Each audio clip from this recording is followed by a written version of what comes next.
La gloire est le rayonnement de la nature de Dieu, se manifestant et s'exprimant. Cette nature divine nous est donnée dans la vie éternelle que nous recevons lors de la nouvelle naissance. C'est une nature qui est plantée intérieurement, dans laquelle se trouve de manière inhérente cette ressemblance divine. Bien sûr, je ne veux pas dire que nous avons en nous la déité. Est-il encore nécessaire pour moi de redire cela? Toutefois, considérons simplement ce que Pierre disait, afin que par elle, les promesses, vous deveniez participants de la nature divine, en fuyant la corruption qui existe dans le monde par la convoitise de Pierre 1,4. C'est dans cette vie dont nous parlons que réside la nature divine.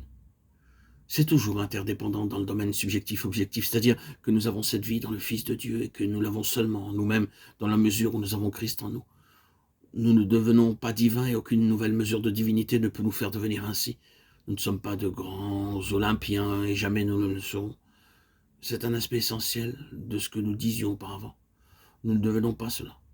Ce vase sera toujours quelque chose qui attribue tout à Dieu. Donc, dans un tel vase, il y aura des personnes qui en elles-mêmes seront très imparfaites.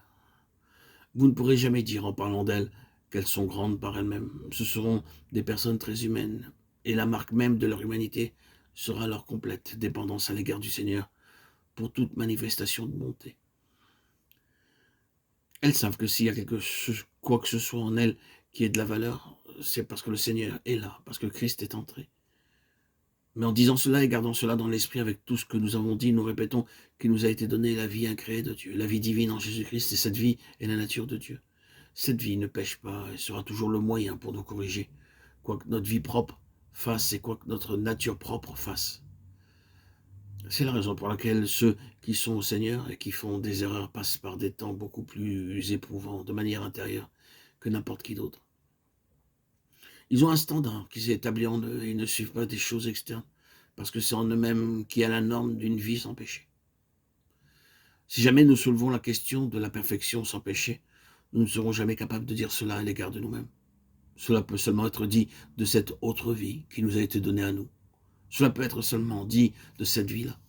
Dieu commence avec cette puissante potentialité de sainteté, la suprême dynamique de sa propre ressemblance. Il plante cela en nous, au commencement de notre espérance spirituelle et de la vie chrétienne. Et il y a en cela toutes les puissantes possibilités de Dieu lui-même. Cette nature a sa manière d'agir et quand nous lui cédons, nous conformons à ses demandes, reconnaissant ses lois, comme nous reconnaissons les lois de notre vie naturelle, nous parvenons à la plénitude de la santé spirituelle.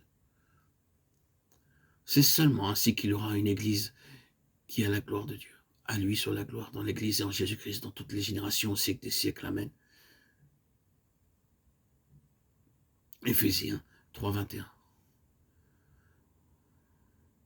Il me montra la ville sainte, Jérusalem, qui descendait du ciel d'auprès de Dieu, ayant la gloire de Dieu. Apocalypse 21, 10, 11. Cette gloire qui est la nature de Dieu réside dans la vie même de Dieu, qui nous est donnée à nous.